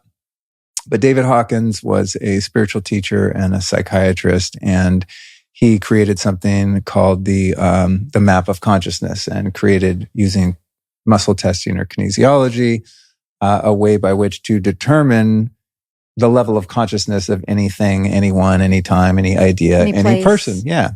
And it's a logarithmic scale from 1 to 1,000, 1 being the absence of life, and 1,000 being Christ consciousness, Buddhahood, etc. Right? The highest level one can achieve and still hold on to a body. And so my worldview and the way I see my life's purpose is to continue to elevate and let go of anything in my life that's keeping me down in those lower levels, and to get as close as I can to sainthood while still accepting my imperfection. And so I was curious about my dad's level of consciousness. So I sent Clayton Stedman a text because he's a master kinesiologist in this particular realm, and is very accurate, and has been doing this testing for 25, 30 years. I mean, I don't know, probably hundreds of thousands of calibrations. So he's accurate, and I really trust his judgment. So I sent him a text, hey, here's what's going on. If you have the space for this, because I don't, I want to ask him stuff every day, and I resist unless it's really important, because I don't pay him, But I sent him a text, and so he calibrated my dad. And he said that his average level of consciousness over the past 5 years was 500, which you won the game. I mean, if you got that, you're good. And Can I read what 500 is? Let's do it. Sure. 500 is the level of love, the level of unconditional love, compassion, and emotional healing. It transcends self-interest. It focuses on the well-being of others.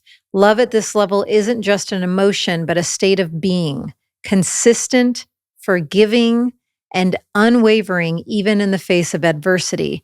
People at this level radiate joy, kindness, and acceptance. Beautiful. So if his average was 500 over the course of 5 years, that would, of course, mean there were fluctuations based on mood, et cetera. So certain hours, days, times, and so on, he might have been higher, times he might have dipped down lower.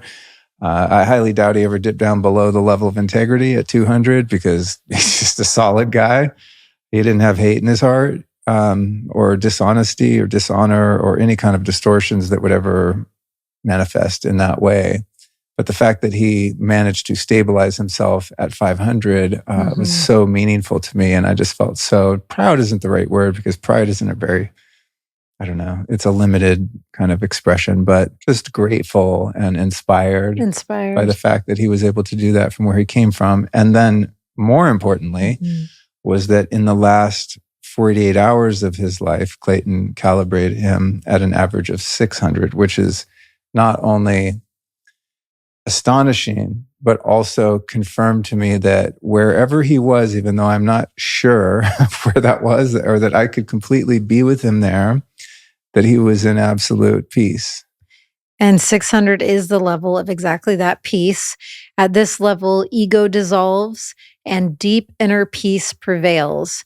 The mind becomes silent and perception shifts to an awareness of oneness and profound serenity. This is the realm of saints, mystics, and enlightened teachers. The world is seen as an expression of divine perfection beyond duality, suffering, and conflict. There So you go. to know your father was living in that state, that's all you need to know. And in my dad's journey of healing and awakening,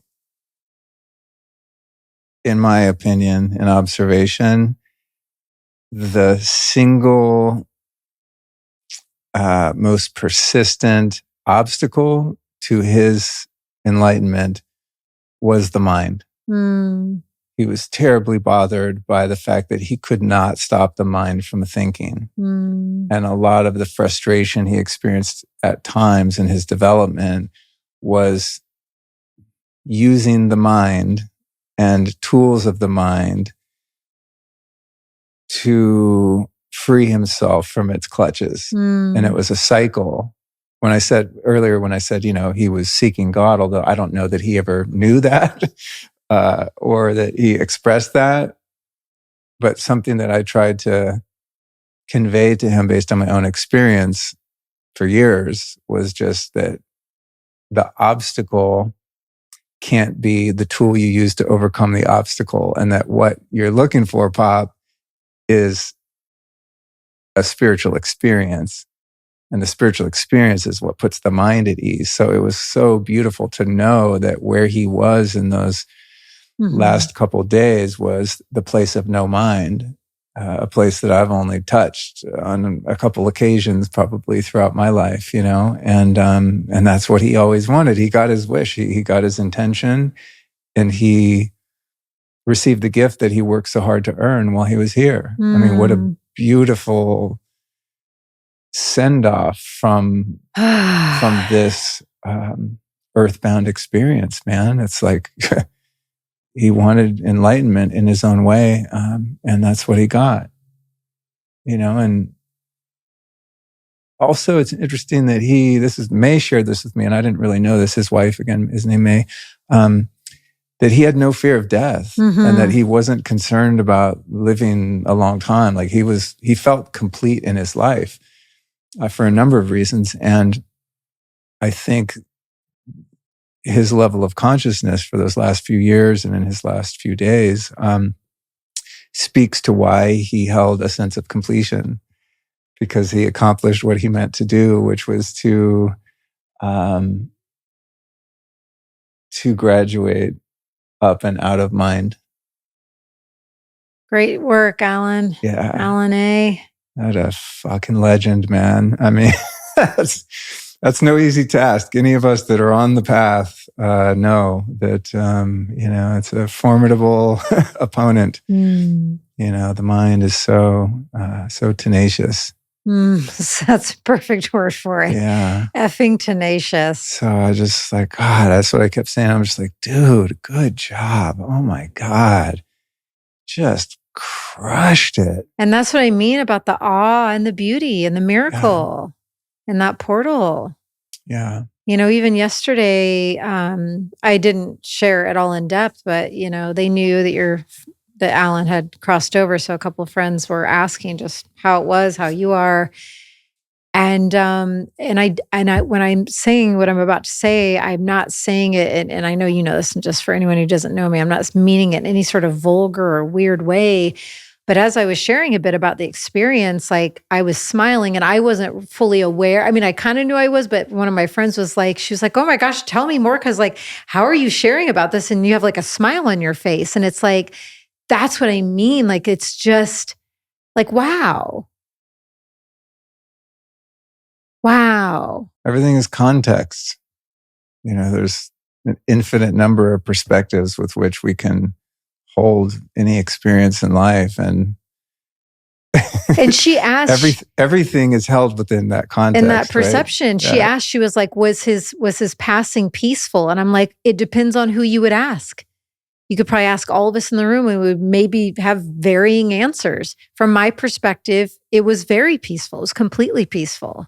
And I didn't even know, I don't think that these consciousness scales, so I didn't know until today, until you told me that 600 level, but I was like, from my perspective, it was completely peaceful. That's the energy you felt? Yeah, for sure. Well, that's what is weird. It's hard to look past. I mean, speaking of the content and context, in the content of the moment, when you see the body and the body appears to be really struggling and clinging to life.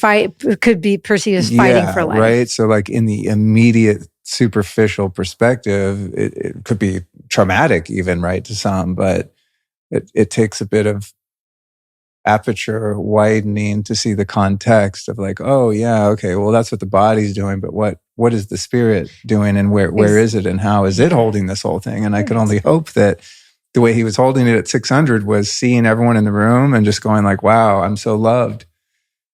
I'm so loved. I was loved and I'll continue to be loved, and to be able to move on to the higher realms with that awareness is leaving him with an incredible gift as well. And one last note from me, it was so beautiful when you would be caring for him in the hospital, and you really gravitated a lot to his head and petting his head and his hair and stroking his head. And, a lot of ancient cultures and traditions believe that when the soul exits, it exits through the head. And I don't know, when those dots connected for me, there's just something potentially in there of your on a deep soul level for you, that awareness, that knowingness, and going to his head and just kind of like giving the care and love to the portal through which the soul would be exiting. And who knows, like as you were doing that, maybe one of those times was also potentially simultaneously the time that his soul was exiting, and your soul knew that, and you went to his head and comforted his head in that moment. Who knows? Mm-hmm. Anything you want to close with around, because I know that they'll be able to hear some of those fascinating stories when you air the next episode, but the chopper crash, I mean, the baby bears, the guy just had such an interesting and rich life. And I feel like we've gone on for a while, and, I'm sure this conversation will have held value for some people, and others won't be listening anymore at this point. But I think due to the fact that I realized I have such a rich document of his story, that I'm pretty sure that most of the stories I would have shared today can be left for him to share in what will be a posthumous podcast interview with my dad, the one that I thought I didn't get to do. Yeah, that I kind of did in my own way. And so we'll maybe put that out in a month or so. And because it's just there's so many stories. I mean, a couple that come to mind in case they're not in there that I'll share that are just like, oh man. Well, there is one that just speaks to his soft and sensitive core that existed underneath his just sometimes brutally tough exterior. And that was a story that I told in my very first podcast episode in 2016. And it was a memory that I had of one of our many hunting or fishing horseback trips when I was a kid, wherein one of the horses was injured and couldn't make it down the mountain. And so he had to put it out of its misery by shooting it. And it was one of those memories where I've had it forever, but I don't remember the details of the experience. I just remember it as a thing that happened, but not how it happened, where it happened, when it happened. And so even after I put out that episode, I'm like, is that actually true? Or did I have a dream when I was a kid? Or is it like an implanted memory or false memory? And I didn't want to be disingenuous or dishonest on my podcast because I really do my best to tell the truth here. And I said, I don't want to tell a story that's not true, but I kind of felt that it was true enough to include. So anyway, over the years, I would ask my dad about that because I thought I might have to go back and edit that out if it didn't really happen. And I'd ask him about it, and he's like, I don't remember that. No, I don't know. And I'm like, I just never got around to going back and, editing the episode. Is that whatever it is, what it is. No one's listening to that anyway. It's been years. But every couple of years, I ask him, are you sure, Dad? Because I feel like I remember that. And then a couple of years ago, I asked him about it again, and he said, you know what? Because he just had no memory of it. He was like, I don't know what you're talking about. And a couple of years ago, he said, you know what, Luke? I ran into, my old friend Bill or whatever his name was a couple months ago, and we sat down and had a talk, and he told me that same story. He was with us on that trip. So it did happen. I was like, well, holy shit, I said, well, Dad, how could you have forgotten that? And he said, it was too traumatic. It hurt me so much to have to kill that horse. He was such a feeling sensitive guy. He was. And as people will learn when he talks about his childhood, we're so much alike in that way. But how I was holding the story loosely in my memory all of these years was that's how mean he was and how heartless and ruthless he was when I was a kid. That he could just shoot a horse point blank and just walk away like nothing happened, because that's how I remember it. Just like matter of fact, boom. All right, guys, let's go. Come on, Luke, get your ass up here. He was hard when I was a kid.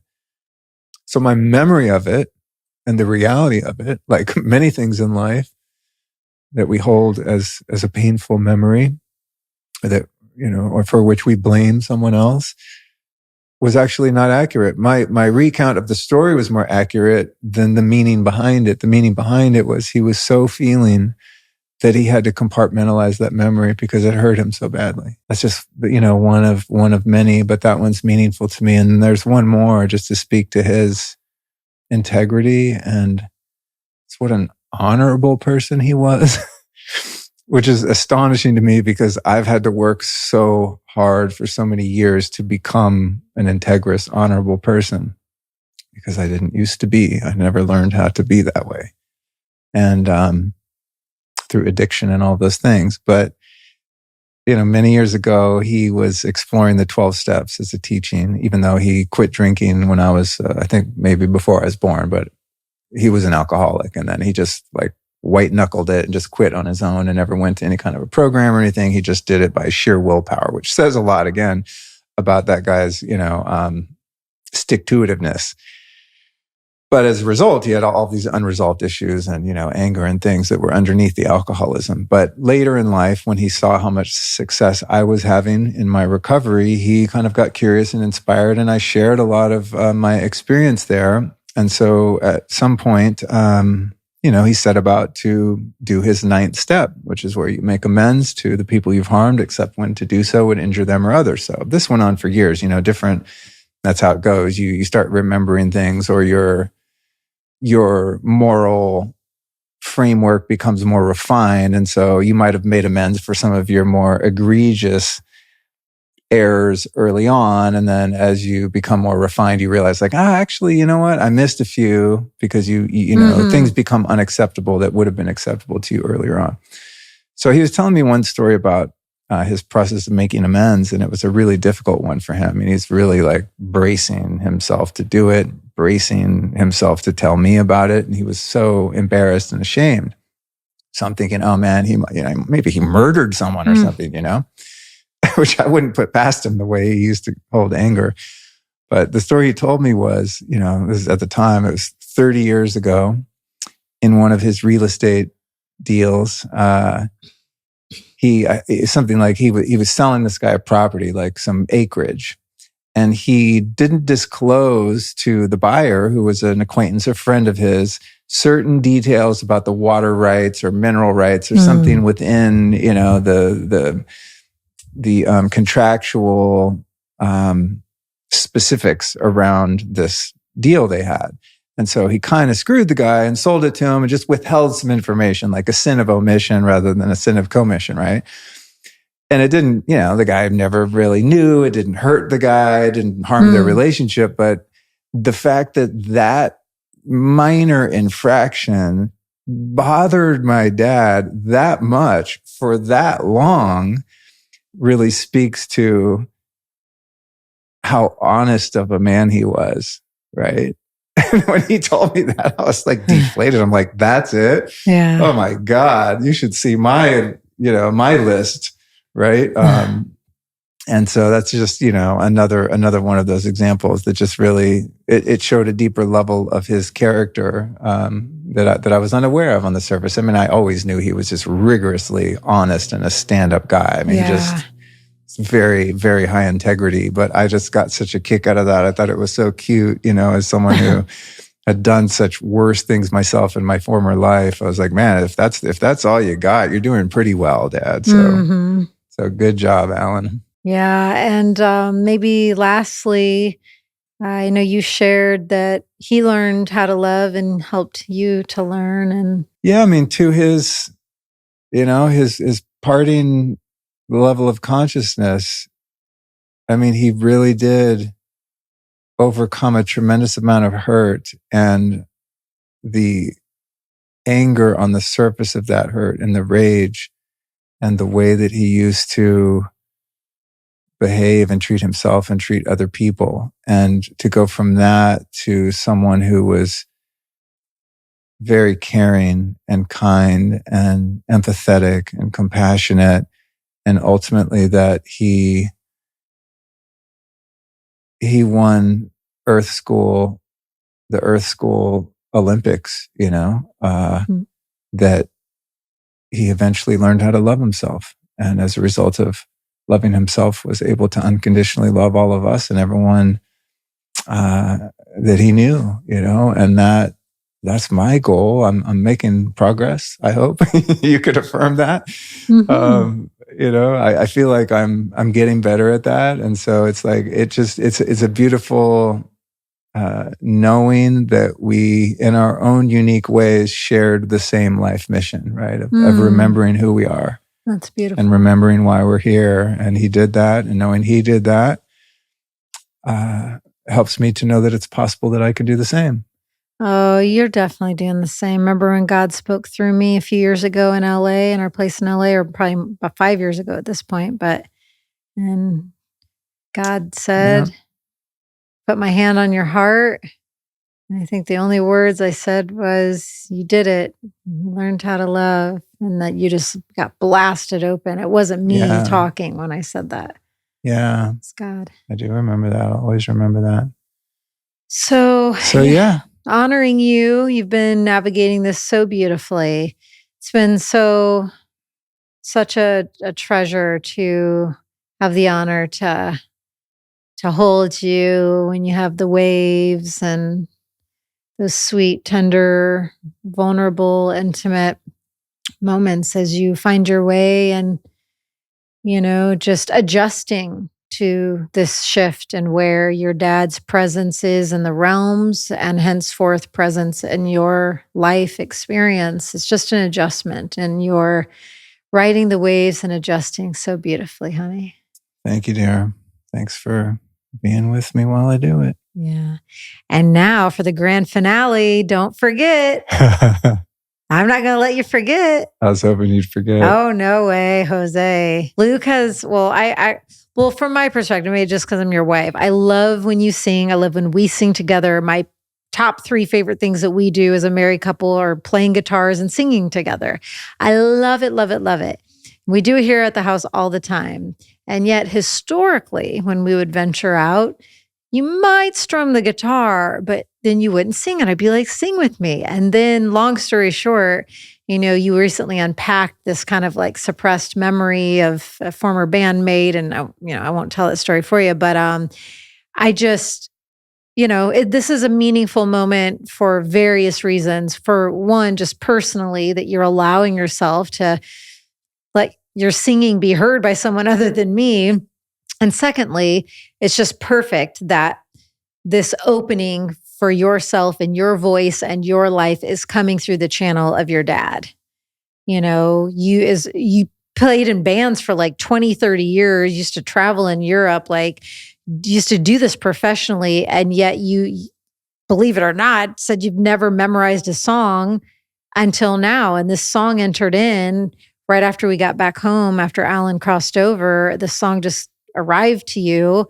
And it's the first song that you've memorized and the first song that you're going to sing for anyone. To clarify, I have not memorized. I'm going to have to cheat with the lyrics, but it is the first song I've ever learned start to finish. Because when I was playing in bands, I was a bass player.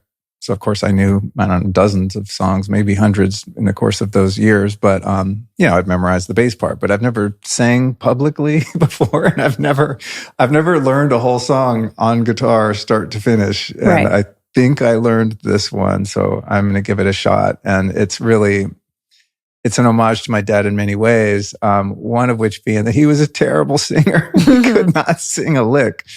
So if I can sing any better than my dad could, I win. I'm going to be doing great. And it's also, as you said, it's something I'm really, for some reason, just super shy and insecure about. So I'm going to channel my dad's courageous nature and play a tribute to him. And it's a song by Bob Dylan called Death Is Not the End.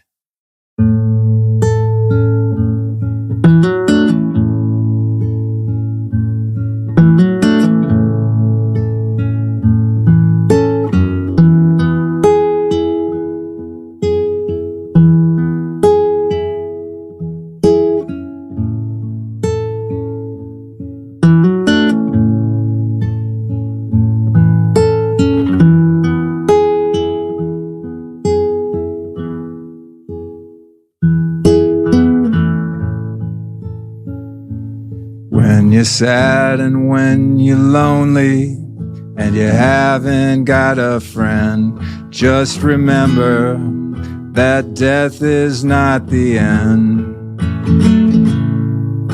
And all that you've held sacred falls down and does not mend. Just remember that death is not the end. Not the end. Not the end. Just remember that death is not the end. When you're standing on the crossroads that you cannot comprehend, just remember that death is not the end. And all your dreams have vanished and you don't know what's up the bend. Just remember that death is not the end. Not the end. Not the end. Just remember that death is not the end. When the storm clouds gather round you and heavy rains descend, just remember that death is not the end. And there's no one there to comfort you with a helping hand to lend. Just remember that death is not the end. Not the end. Not the end. Just remember that death is not the end. Oh, the tree of life is growing where the spirit never dies, and the bright light of salvation shines in dark and empty skies. When the cities are on fire with the burning flesh of men, just remember that death is not the end. And you search in vain to find just one law-abiding citizen. Just remember that death is not the end. Not the end. Not the end. Just remember that death is not the end. Not the end. Not the end. Just remember that death is not the end. Just remember that death is not the end. Just remember that death is not the end.